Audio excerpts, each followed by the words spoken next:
हरिः ओं श्रीगुरुभ्यो नमः। स्वर्गापवर्गसुद्वाराय सर्वरसात्मने परमहंसाय धर्मपराय सद्धितफलरूपकाय कृष्णाय धर्मात्मने सर्वशक्तियुक्ताय घनसाङ्ख्ययोगीश्वराय हिरण्यवीराय रुद्राय शिष्टनाथाय दुष्टविनाशाय शून्यप्रवृत्ताय कर्मणे मृत्यवे विराट्शरीराय निखिलधर्माय वाग्विभूतये निवृत्ताय सत्पुण्यभूरिवर्चसे अखिलधर्मदेहाय चात्मने अनिरुद्धाय निभृतात्मने नमोऽस्तु। सर्वसत्त्वाय देवाय सन्नियामकाय बहिरन्तरात्मने कारणात्मने समस्तार्थलिङ्गाय निर्गुणाय वेधसे जितात्मकसाधवे नमोऽस्तु।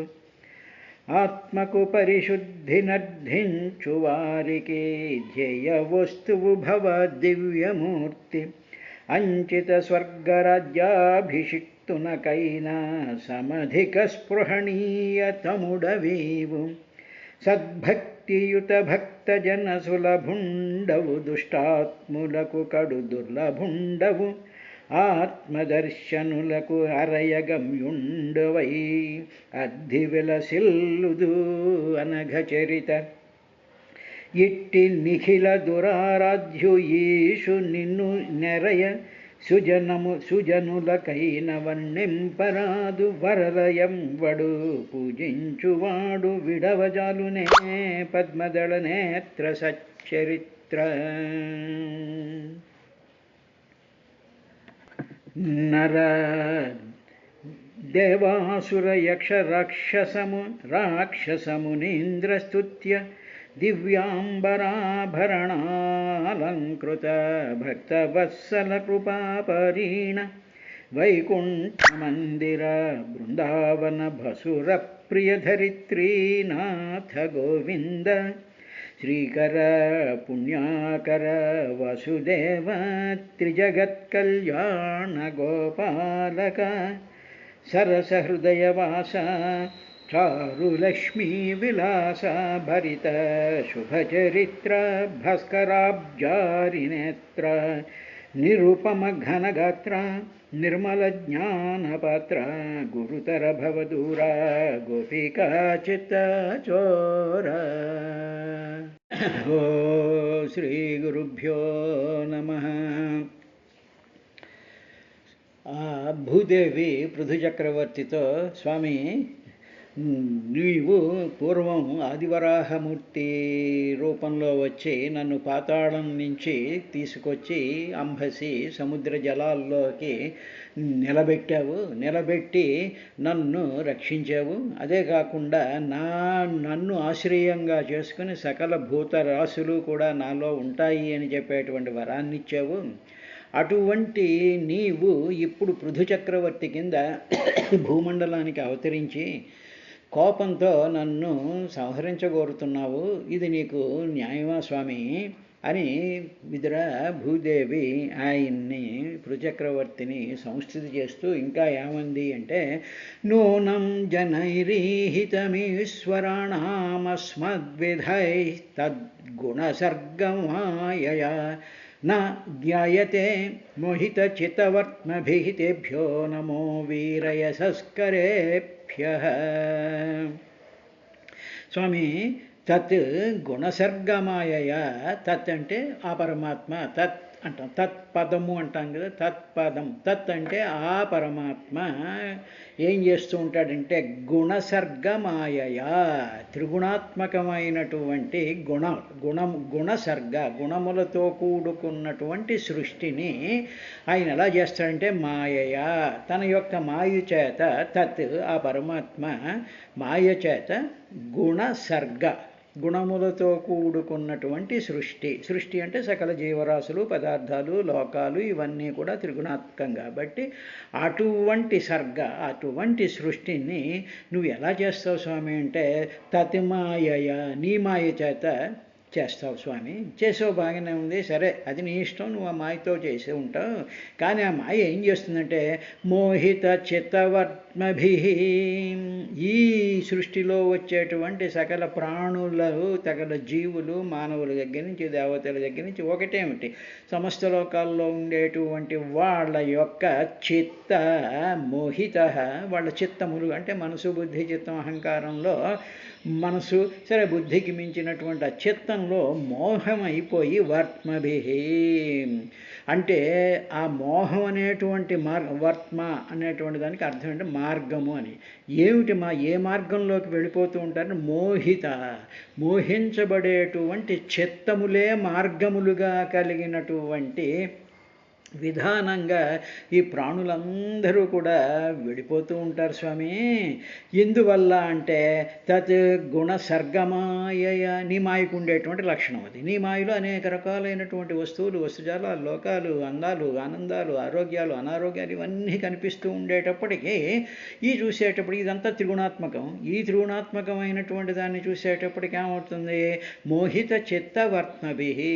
అప్పుడు మనసు ఎటు లాగితే అటు ఆ విధంగా మోహించబడిపోయి వాటికి ఆకర్షించబడిపోయి ఆయా మార్గాల్లో వర్త్మభి ఆ మార్గాల్లోకి వెళ్ళిపోతూ ఉండేటప్పటికీ ఆ చిత్తం యొక్క పోకడలు, ఆ చిత్తం యొక్క వర్కింగ్ అంతా కూడా ఈ విధమైనటువంటి అటాచ్మెంట్స్ కింద వెళ్ళిపోతాం స్వామి, బికాజ్ ఆఫ్ యువర్ మాయా.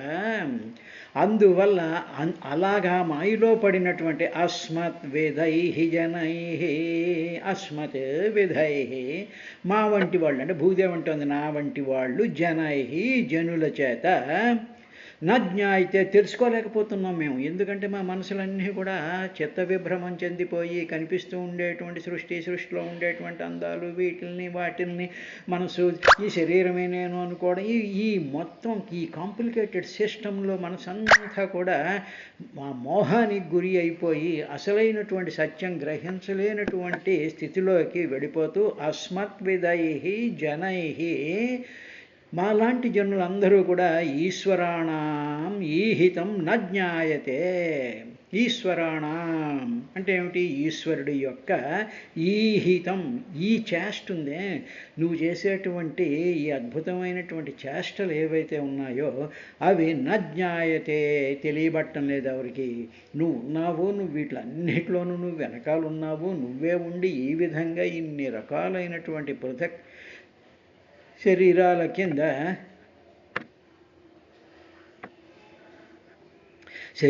కింద నువ్వు మారుతూ ఉన్నావు అనేటువంటి విషయం నా జ్ఞాయతే తెలియటం లేదు స్వామి, తెలియబట్టం లేదు. ఇది మాత్రం నూనం, ఇది మాత్రం నిశ్చయం ఇది. కాబట్టి అందువల్ల నాలాంటి వాళ్ళు ఏం చెయ్యాలి అంటే వీరయశకరేభ్య తేభ్య నమః. నీలాంటి అవతార పురుషులకి, నిన్ను కొలిచి నీ యొక్క స్థితిని అర్థం చేసుకున్నటువంటి మహానుభావులైనటువంటి భక్తులకి అందరికీ కూడా తేభ్యో నమో, మీ లాంటి వాళ్ళందరికీ కూడా నమస్కారము అని చెప్పి భూదేవి ఒక యాక్సెప్టెన్స్ చేసింది. ఈ యాక్సెప్టెన్స్ చెయ్యాలి ప్రతి మానవుడు. అంటే ఏమిటి చెయ్యాలి మానవుడు అంటే అస్మద్గుణ సర్గమాయయా న జ్ఞాయతే మోహిత చిత్తవర్త్మభి. మా చిత్తాలు, మా మనసులు, మా బుద్ధులు, మా ఆలోచనలు అన్నీ కూడా బాహ్యమైనటువంటి ప్రపంచం, బాహ్యంలో ఉండేటువంటి వ్యక్తుల యొక్క మాటలు, చేష్టలు, కనిపించేటువంటి దృశ్యాల మీద మన మనసు అనేటువంటిది వెళ్ళి పడిపోయి వాటితో లింకులు పెట్టేసుకుంటూ అవి అందించేటువంటి ఫలాలు, ఆ ఫలాల్లోంచి వచ్చినటువంటి సుఖ దుఃఖాలు, ఆ దుఃఖాలను అనుభవిస్తూ ఇదే జీవితం అనుకుంటూ, ఇదే లైఫ్ అనుకుంటూ, ఏవేవో రకరకాలైనటువంటి డెఫినేషన్స్ ఇచ్చేసుకుంటూ ఆ మార్గాల్లో ఆ చంద్రవందరగా ఉండేటువంటి బిల్లిగా అల్లుకుపోయినటువంటి ఆ మార్గాలలోకి పడిపోతూ ఉండేటువంటి మాలాంటి అస్మత్ విదై జనై, మాలాంటి జనులకి ఈశ్వరాణం ఈహితం న జ్ఞాయతే, ఆ ఈశ్వరుడు యొక్క ఈహితం ఈ చేష్ట న జ్ఞాయతే, అసలు నీ యొక్క చేష్ట, అసలైనట్టు నీ యొక్క చేష్ట మాకేం తెలియటం లేదు.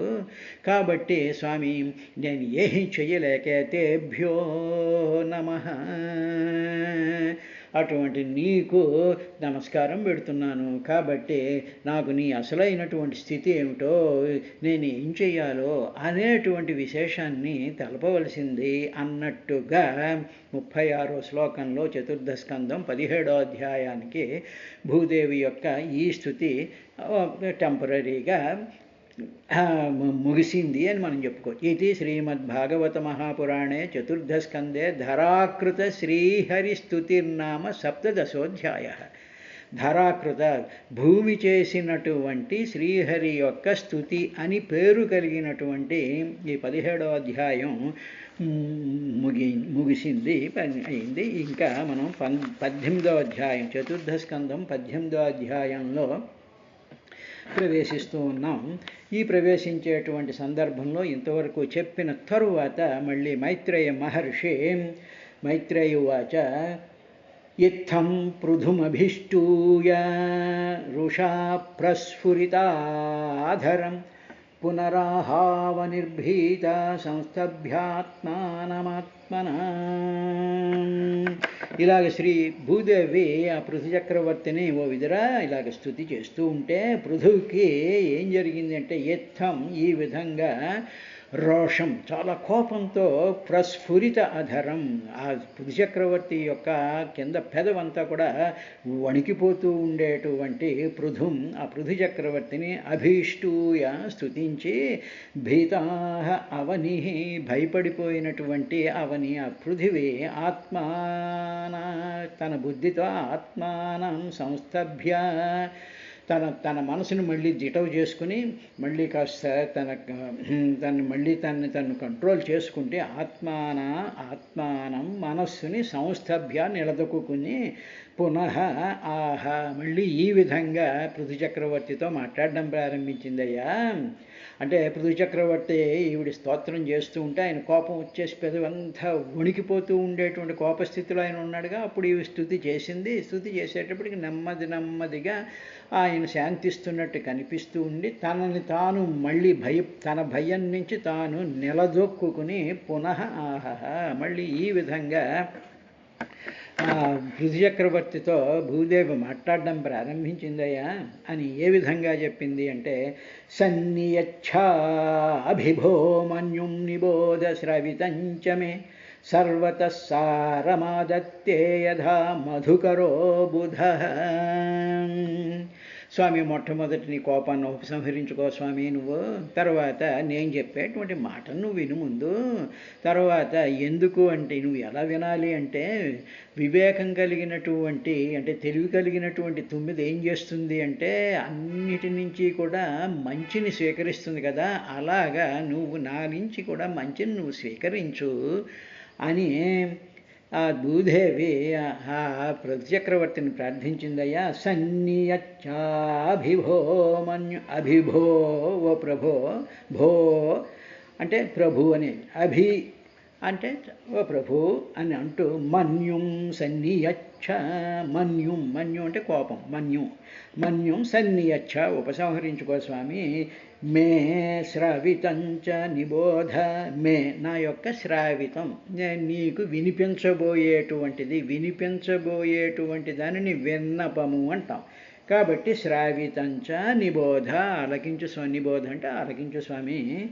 ఎలాగంటే బుధ మధుకర యథా సర్వతః సారం ఆదత్తే, బుధ వివేకం కలిగినటువంటి అంటే కాస్త బుద్ధి కలిగినటువంటి మధుకర యథ మధుకరం అంటే తుమ్మెదలాగా సర్వత సారం ఆధత్తే.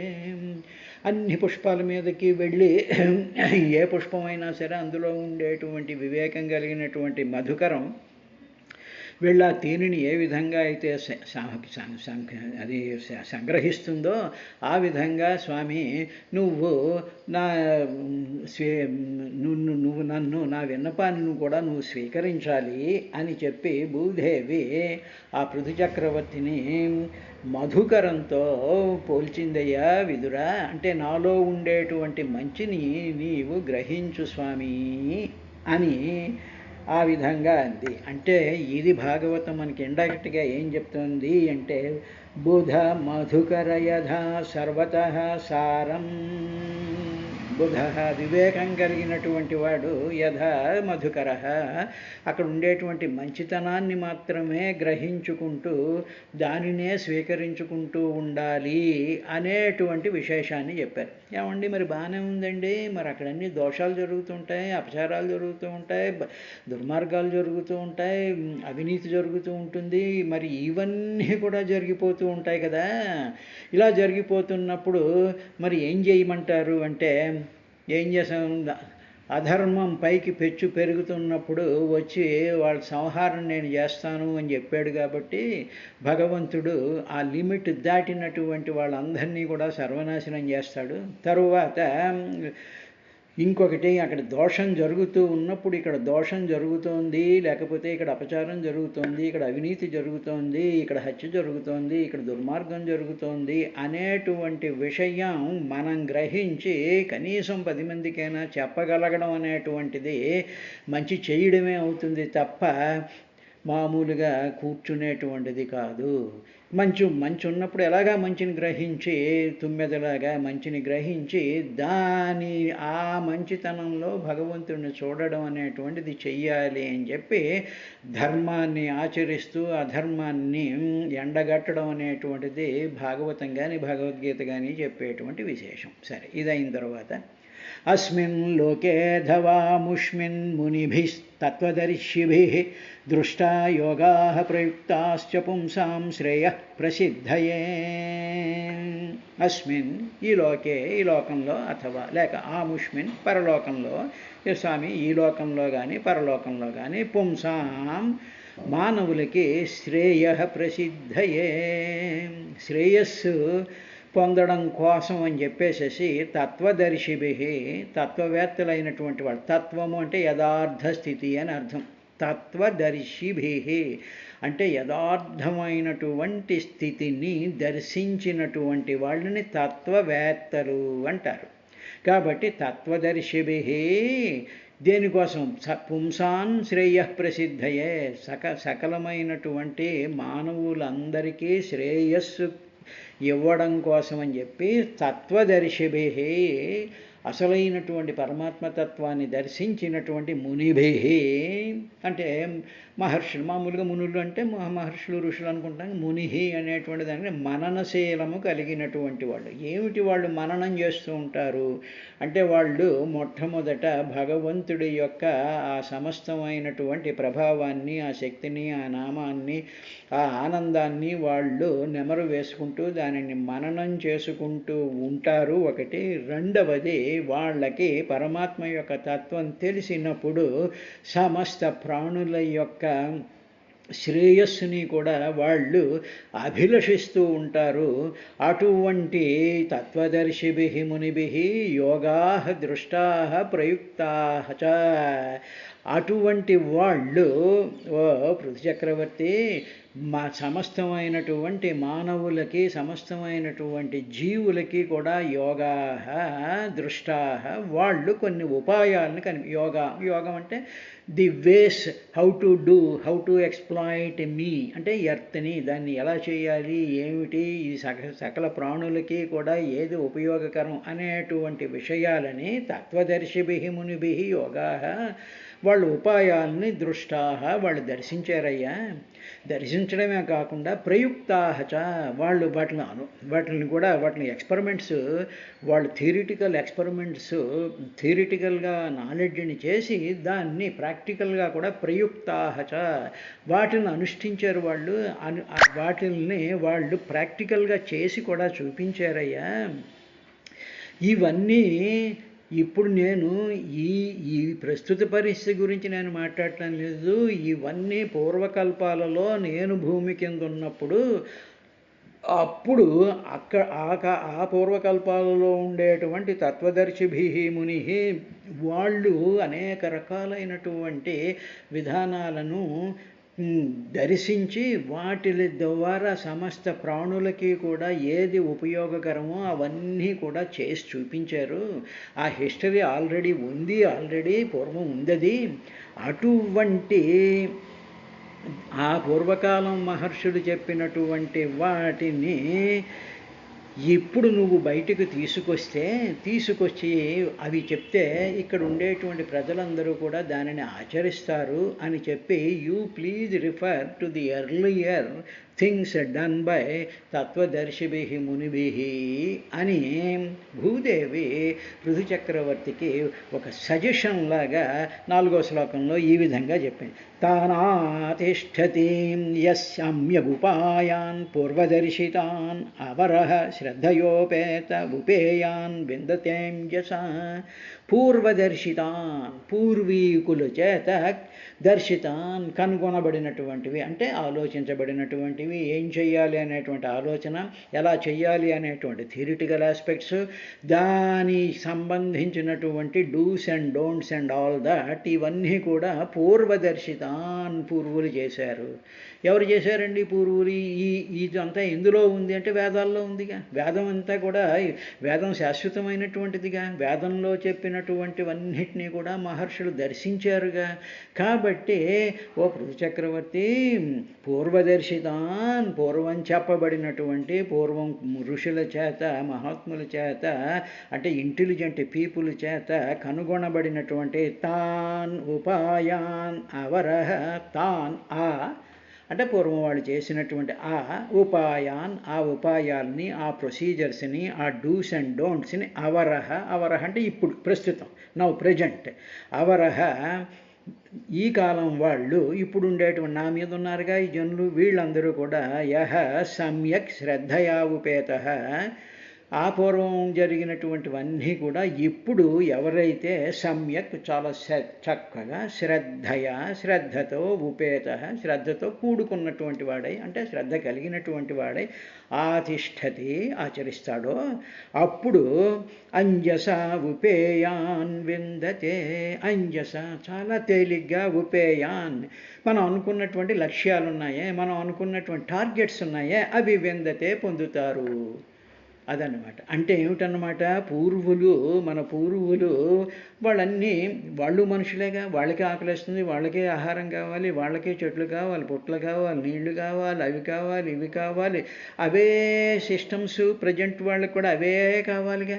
అందువల్ల పూర్వులు ఏమిటి చేశారో వాటి గురించి ఒకసారి ఆలోచించి అందులో ఉండేటువంటి లోటుపాట్లను కనుక్కొని వాటి మీద శ్రద్ధ పెట్టి అవే పనులను విత్ సర్టన్ మోడిఫికేషన్స్ చేసుకుంటూ ఆల్రెడీ ఒక ఎస్టాబ్లిష్డ్ హిస్టరీ ఒకటి ఉంది, ఎస్టాబ్లిష్డ్ ప్రొసీజర్స్ ఉన్నాయి.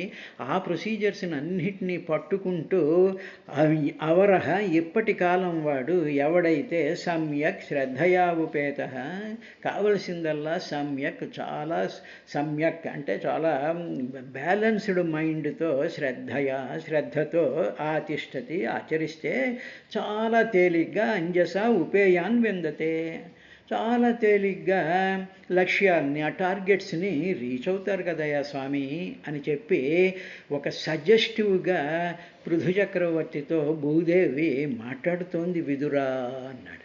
అంటే ఏమిటి, పృథు చక్రవర్తి కోపం వచ్చేసింది, వాళ్ళు మన మాట వినరు అనేటువంటి స్థితి లేకుండా తనకు తెలిసినటువంటి విషయాన్ని పృథు చక్రవర్తికి మరొకసారి గుర్తు చేస్తున్నట్టుగా సజెస్టివ్గా చెప్పడం అనేటువంటిది భాగవతంలో భూదేవి చేత చెప్పిస్తూ ఉంటాడు. అదేవిధంగా మనకి ఎవరో పెద్దవాళ్ళు ఉంటారు, వాళ్ళు పనులు చేస్తూ ఉంటారు, వాళ్ళ కింద మనం పని చేస్తూ ఉంటాం అనుకోండి.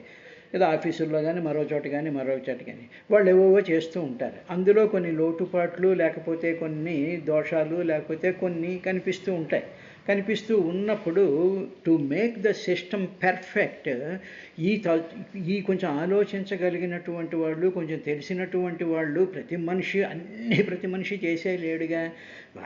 వీడికి కావలసినటువంటి వీడి తెలివితేటలు ఉంటాయి, వీడు కొన్ని గ్రహించగలడు, వీడు చెప్తూ ఉంటాడుగా. అలాగ చెప్పేటువంటి విధంగా సజెస్టివ్గా పూర్వం ఇలా చేశారు, అలా చేశారు, ఆ పద్ధతులు మనం ఆచరిస్తే బాగుంటుందేమోనండి అని మనం సజెస్టివ్గా వాళ్ళని కాంట్రడిక్ట్ చేయకుండా సజెస్టివ్గా చెప్పినట్లయితే అప్పుడు ఆ సిస్టమ్ బాగుపడడానికి ఎంతో బలం చేకూరుతుంది. ఇది మనం గ్రహించవలసినటువంటి విశేషం. ఇది భాగవతం మనకి చెప్పేటువంటి విశేషం. ఉదాహరణకి ఒక్కోసారి మన చిన్నపిల్లలే మన గైడ్ చేస్తూ ఉంటారు. వాళ్ళు మనం చేసినటువంటి పనులు వాళ్ళని అబ్జర్వ్ చేసి చూస్తారు. తర్వాత మళ్ళీ మనం వెళ్తున్నప్పుడు, తాత అప్పుడు మనం ఇలా వెళ్ళాం కదా, అప్పుడు ఇక్కడ కొన్నాం కదా, అప్పుడు ఈ షాప్ ఎక్కడుంది కదా. వాళ్ళకి జ్ఞాపక శక్తి ఎక్కువ ఉంటుంది, వాళ్ళకి అబ్జర్వేషన్ ఎక్కువ ఉంటుంది. కాబట్టి వాళ్ళు చెప్పిన మాటల్లో సత్యం ఉంటుంది. వాళ్ళు పూర్వం ఇలా చేశాం కదా, అప్పుడు ఈ షాపులో కొనుక్కున్నాం కదా, ఇప్పుడు ఇది కదా అని చెప్పి వాళ్ళు ఎంతో ఇంటెలిజెంట్గా వాళ్ళు మనని గైడ్ చేస్తూ ఉంటారు. కాబట్టి చిన్నవాడు చెప్పినా పెద్దవాడు చెప్పినా ఆ సిస్టమ్ బాగు కోసం చెప్పినప్పుడు వినడం అనేటువంటిది సంస్కారము అని చెప్పి భూదేవి చేత పృథు చక్రవర్తికి చెప్పిస్తున్నట్టుగా భాగవతంలో మనకి వ్యాస మహర్షి ఈ విధంగా చెప్పాడు. రేపటి కార్యక్రమంలో ఇంకా భూదేవి ఆయనకి ఏం సజెస్ట్ చేసింది, ఆయన ఏ విధంగా దాన్ని రిసీవ్ చేసుకున్నాడు అనేటువంటి విశేషాలతో రేపటి కార్యక్రమంలో మళ్ళీ వద్దాం.